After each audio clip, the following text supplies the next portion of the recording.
ফিরআউন জবাবে বলো, লাইন ইত্তাখাযতা ইলাহান গায়রি লাআজআলান্নাকা মিনাল মাসজুনিন।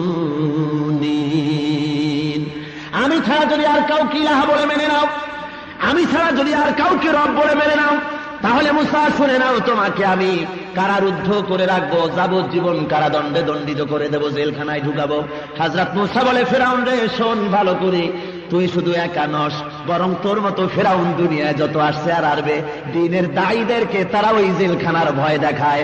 আমি আল্লাহর পয়গম্বর মুসা, তোর জেলের পরোয়া আমি মুসা করি না, আমার জেলের ভয় দেখাও। হযরতে মুসা আলাইহিস সালামকে ফিরআউন বলছে, আচ্ছা তাহলে তো তোমার সাহস কম না দেখা যায়, এই সাহস আসলো কোত্থেকে? তুমি নবী, তার প্রমাণ কি? মুসা আলাইহিস সালাম বগলের ভিতরে হাত ঢুকালেন, বের করলেন, হাতটা নূরে চকমক করতে লাগলো। ফিরআউন এবং তার সভা পরিষদের চোখ ঝলসে যাওয়ার মতো। সর্বনাশ, তাহলে তো তুমি জাদুকর। এরপরে জাদুকরদের ডাকা হলো, জাদুকরের একত্রিত হলো, জাদুকরদের জাদু দেখাবার জন্য বলা হলো। জাদুকরেরা হযরত মুসা আলাইহিস সালামকে প্রশ্ন করলেন, হে মুসা, জাদু আগে আপনি দেখাবেন না আমরা আগে দেখাবো? হযরত মুসা বললেন, তোমরা আগে দেখাও। হযরত মুসা আলাইহিস সালামের কথা মতো তারা আগে জাদু দেখালো। তাদের হাতের কাছে যা ছিল, ধুলা বালি লাঠি ঠেঙ্গা যা কিছু ছিল, সবগুলো ছেড়ে দিল। সবগুলি জাদু মন্ত্রপুত হয়ে গিয়ে এর থেকে বড় বড় বাঘ হলো, সিংহ হলো, সাপ হলো, আর হযরত মুসার উপরে ঝাঁপায় পড়তে লাগলো, দৌড় দিল। হযরত মুসা আলাইহিস সালাম সাময়িকভাবে একটু ভয় পেয়ে গেলেন। আল্লাহ রাব্বুল আলামিন বলেন, মুসারে ভয় পাইও না, একটা প্রতিষ্ঠিত গভর্নমেন্টের বিরুদ্ধে তোমারে নামাই দিয়া ময়দানে তোমারে একা ছেড়ে দেই নাই, আমি আল্লাহ রাব্বুল আলামিন তোমার সাথে আছি। ভয় কি? আমি আছি। ইন্নাল্লাহ মা'ানা, ভয় নাই। হ্যাঁ মুসা, তুমিও তোমার লাঠি ছেড়ে দাও। মুসা আলাইহিস সালাম লাঠি ছেড়ে দিলেন। কি হয়ে গেল? সাপ হয়ে হা করলো। আর ওই ফেরাউনের জাদুকরদের তৈরি করা সবগুলি বাঘ আর সিংহ গিয়া মুসা আলাইহিস সালামের লাঠি মার্কা সাপের পেটের মধ্যে ঢুকলো। জাদুকরেরা চিন্তা করলো, সর্বনাশ করেছে, আমরা যেটা দেখিয়েছি ওটা হলো জাদু, কিন্তু মুসা আলাইহিস সালাম যেটা দেখালেন এটা কিছুতেই জাদু হতে পারে না। সমস্ত জাদুকর সেজদায় পড়ে গেল। সেজদায় পড়ে গেল না, ফাউলকিয়া, সেজদায় ফেলানো হলো। আল্লাহু আকবার। সেজদায় ফেলে দেওয়া হয়েছে, সেজদায় পড়ে নাই। কে ফেললেন সেজদায়? আল্লাহ। কেন ফেললেন? ফেলার কারণ হলো, ফিরআউনকে ফেলেন নাই, অন্যদের ফেলেন নাই, জাদুকরদের ফেলেছেন সেজদায়। তার কারণ হলো, জাদুকরেরা আল্লাহর পয়গম্বরকে বলেছে, হে মুসা, জাদু আপনি আগে দেখাবেন না আমরা আগে দেখাবো? আল্লাহর একজন নবীর প্রতি এই যে আদব টুকুন করলো, এই আদব করার কারণে আল্লাহ রাব্বুল আলামিন জাদুকরদের ঈমান আনার মতো সম্পদ দান করে দিলেন। জাদুকরেরা, তোরা আমার নবীর প্রতি সম্মান করেছো, আমি দুনিয়ার শ্রেষ্ঠ নিয়ামত তোদের দিলাম। জোরে কর সুবহানাল্লাহ। ভাইরা আমার, আমান্না বিরাব্বিল আলামিন না বলে আমান্না বিরাব্বি হারুন ওয়া মুসা বলা হলো কেন? তার কারণ হলো, এদিকে রব্বুল আলামিন দাবি করেছে, রব্বুকুমুল আলা দাবি করেছে ফিরআউন।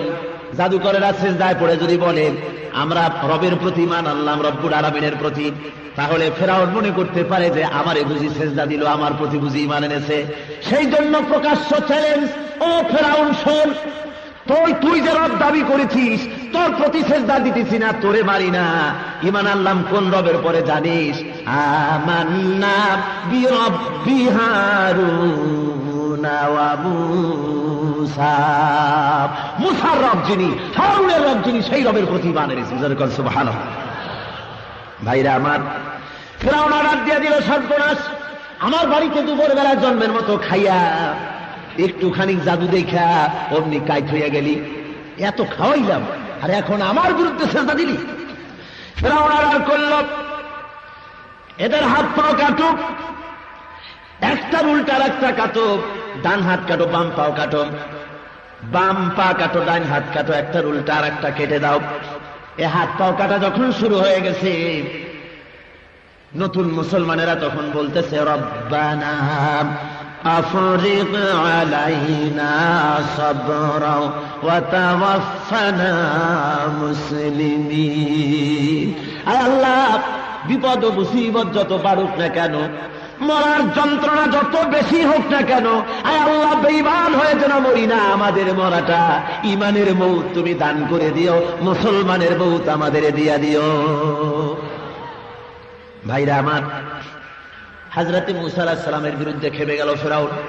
তার লোক লস্কর দলবল নিয়ে হযরত মূসা আলাইহিস সালামকে ঘেরাও করলো দরিয়ার কিনারায়।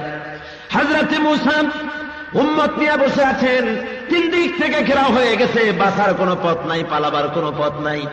এমন সময় হযরত মূসার উম্মতরা বলছেন, আমরা তো ধরা পড়ে গেছি, আর পালাবার কোনো পথ নাই। হযরত মূসা বলেন, ভয় পাইও না, আল্লাহ আমাদের এই পথ দেখাবেন। রব্বি সায়াহদিন, অবশ্যই আল্লাহ আমাদের পথ দেখাবেন। কি ঈমান! তিন দিক থেকে ঘেরাও, একদিকে দরিয়া, পালাবার কোন রাস্তা নাই। এরপরেও বলছেন, ভয় পাইও না, নিশ্চয়ই পথ বেরোবে। আল্লাহ রাব্বুল আলামিন বলেন, মূসা লাঠি দিয়ে আঘাত করো পানির উপরে। লাঠি দিয়ে আঘাত করলেন পানির উপরে, দরিয়ার উপরে। সঙ্গে সঙ্গে একটা নয়, দুইটা নয়, দরিয়ার ভেতরে 12টা রাস্তা আল্লাহ বানায়া দিলেন। রাস্তার উপর থেকে হযরতে মূসা আলাইহিস সালাম তার দলবল নিয়ে, উম্মত নিয়ে চলছে। দরিয়ার মাঝখানে এসেছেন, ফেরাউনও তার লোক লস্কর নিয়ে রাস্তার কাছে এসে গেছে। মনে করছে ওর বাজানের বানানো রাস্তা, ওর লস্কর নিয়ে নেমে পড়ল। হযরত মূসা উপর উঠে গেছে, ফেরাউন মাঝখানে। আল্লাহ রাব্বুল আলামিন ডেকে বলেন, হে দরিয়া, রাস্তা বন্ধ করে দে। দরিয়া কার কথা শুনবে? ফেরাউনের কথা না আল্লাহর কথা? জোরে কর। রাস্তা বন্ধ হয়ে গেল, উত্তাল তরঙ্গমালার সৃষ্টি হল। ফেরাউনের লোক লস্কর পানি খেতে খেতে সব শেষ হয়ে গেল। ফেরাউন এখন একা বেঁচে আছে, একবার পানির উপরে আসে আর একবার নিচে চলে যায়। পানি খেতে খেতে পেটটা পটকা মাছের মতো মোটা হয়ে গেছে। নাক দিয়া পানি পড়ে, মুখ দিয়া পানি পড়ে। এখন পানি খেতে খেতে অস্থির, তুফানের জ্বালায় বাড়ি খাইয়া মাথা উড়ে যাওয়ার মতো। ফেরাউন তখন কোন উপায় না দেখে বলছেন, আমানতু আন্নাহু লা ইলাহা ইল্লাল্লাযী আমানাত বিহি বানু ইসরাঈল। আমি ঈমান আনলাম ওই আল্লাহর উপরে যিনি ছাড়া কোনো ইলাহ নাই। আর যে ইলার পরে বনি ইসরাঈলের ঈমান আনছে, আমিও তারপরে ঈমান আনলাম। ওয়া আনা মিনাল মুসলিমিন। আয় আল্লাহ, এই তো আমি মুসলমান হয়ে গেলাম, তারপরেও আবার সুবৌখা কলেমা পড়লাম, মুসলমান হয়েছি, এরপরেও আল্লাহ আমার কি সুবান উচিত? আর সুবাইও না। আল্লাহ রাব্বুল আলামিন বলেন, এখন ওয়াকাদ আসাইতা ক্বাবলু ওয়া কুনতা মিনাল মুফসিদিন। এখন ঈমানের দাবি করছো, অথচ তুমি বছরের পর বছর ধরে, শতাব্দীর পর শতাব্দী ধরে আমার বান্দাদেরকে তোমার পায়ের গোলাম বানিয়ে রেখেছিলে। আজকে শুধু মারবই না, আজকে শুধু তোরে মারবই না, আরো কি করবো জানো? আল্লাহ রাব্বুল আলামিন বলেন, ফালইয়াউমা নুনাজ্জিকা বিবাদানিক লিতাকুনা লিমান খালফাকা আয়া। আল্লাহ বলেন, শুধু মারবই না, আমি তোমার শরীর কি হেফাজত করবো। আল্লাহ অর্ডার দিলেন, পানিরে ফেরাউনের লাশ পচাবি না, গলাবি না। এ জলচর প্রাণী, ফেরাউনের লাশ খাবি না। স্থলচর প্রাণী, ফেরাউনের লাশ খাবি না। এ দুনিয়ার মাটি, ফেরাউনের লাশ নষ্ট করবি না।